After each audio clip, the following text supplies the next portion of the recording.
Assalamualaikum warahmatullahi wabarakatuh. Di sini saya dari kelompok 3 akan mempresentasikan tentang komunikasi vertikal, horizontal, dan diagonal. Kelompok kami terdiri dari 3 orang, yaitu Febi Nuri Hidayatul, dan saya sendiri Maya Sari, dan Cindy Arista.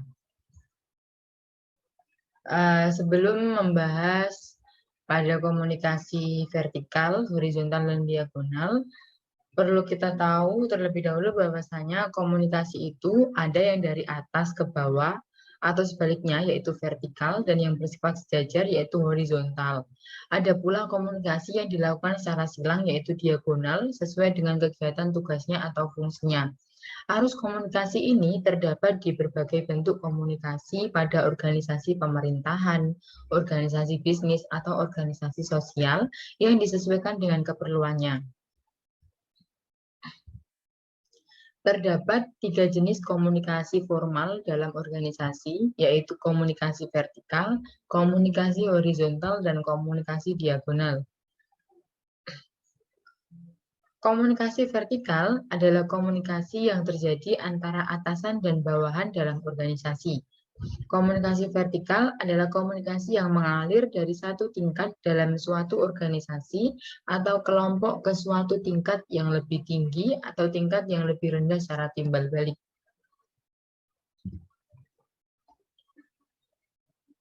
Jenis-jenis komunikasi vertikal dibagi menjadi 2. Yang pertama yaitu downward communication, yaitu komunikasi yang dilakukan dari tingkat yang lebih tinggi ke tingkat yang lebih rendah.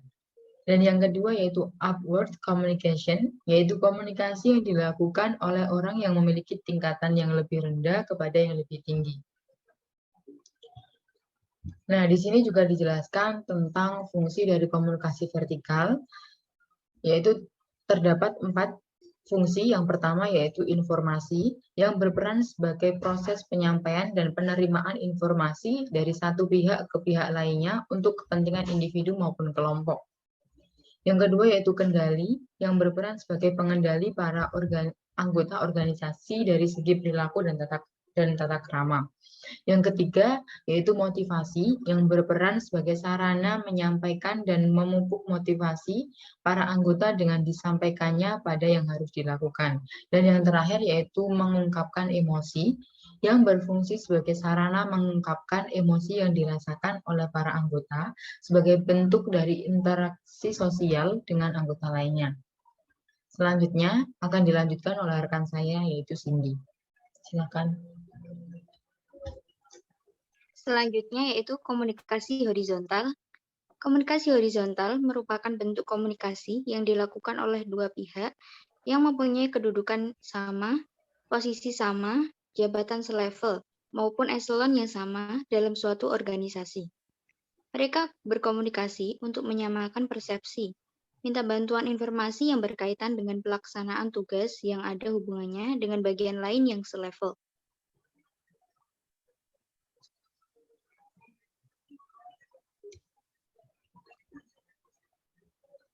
Lalu ada ciri-ciri komunikasi horizontal.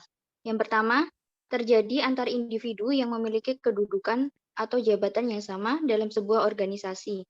Yang kedua, dilakukan dengan tatap muka secara langsung ataupun melalui perantara beberapa media komunikasi lainnya. Yang ketiga, kondisi dan suasana yang terbangun dari proses komunikasi horizontal cenderung santai dan tidak formal. Yang keempat, sering disebut dengan komunikasi biasa seperti pada umumnya, karena tidak terlalu terikat dengan berbagai aturan dan ketentuan.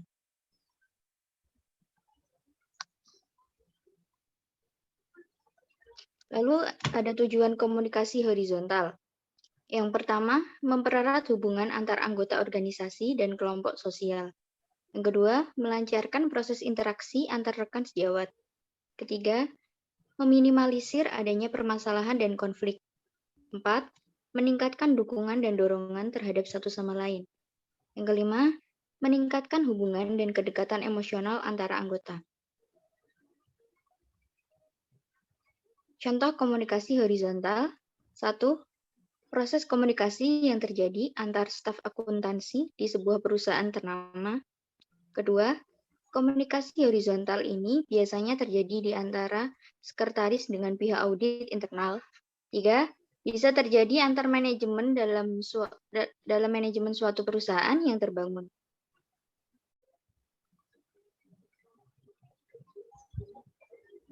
Selanjutnya akan dijelaskan oleh rekan saya yaitu Febi Nuri. Selanjutnya yaitu ada fungsi komunikasi horizontal. Yang pertama yaitu sebagai koordinasi penugasan kerja. Sebagaimana ketika staf divisi mendapatkan tugas dari atasannya, maka para staf tersebut akan melakukan komunikasi antar staf yang satu dengan staf lainnya yang berada dalam divisi yang sama untuk mengkoordinasikan tugas yang mereka terima agar dapat diselesaikan dengan tepat waktu. Yang kedua, sebagai pemecahan masalah. Ketika divisi diperhadapkan dengan suatu hambatan atau masalah, maka anggota dalam divisi tersebut dapat berunding untuk melakukan brainstorming untuk mencari solusi yang tepat dalam memecahkan masalah.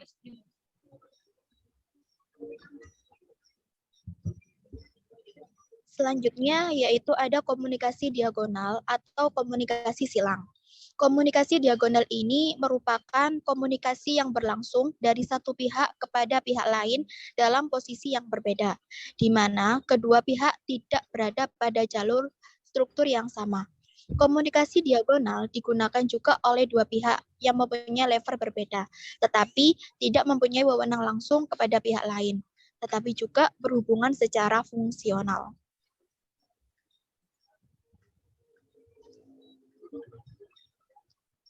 Selanjutnya ada beberapa ciri-ciri komunikasi diagonal. Yang pertama, yaitu berlangsung secara menyilang.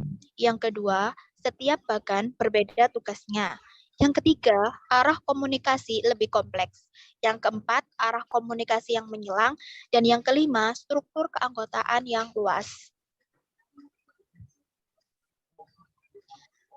Adapun fungsi-fungsi komunikasi diagonal. Ada 3 fungsi. Yang pertama, untuk meningkatkan hubungan serta interaksi antar bagian-bagian penting dalam sebuah organisasi yang sifatnya sangat kompleks. Fungsi yang kedua, yaitu untuk meminimalisir terjadinya permasalahan atau konflik antar bagian-bagian besar dalam suatu organisasi. Dan yang fungsi yang ketiga, untuk meningkatkan sinergi kerjasama antar satu divisi dengan divisi lainnya, sehingga tujuan akan tercapai dengan mudah. Selanjutnya yaitu ada contoh komunikasi diagonal. Ada 2 contoh. Yang pertama, komunikasi diagonal ini dapat terjalin yaitu antar divisi kreatif dan divisi teknis. Sedangkan contoh yang kedua, komunikasi diagonal dapat terjadi antar siswa dengan pihak tata usaha. Sekian presentasi dari kami, kurang lebihnya kami mohon maaf yang sebesar-besarnya. Saya akhiri, wassalamualaikum warahmatullahi wabarakatuh.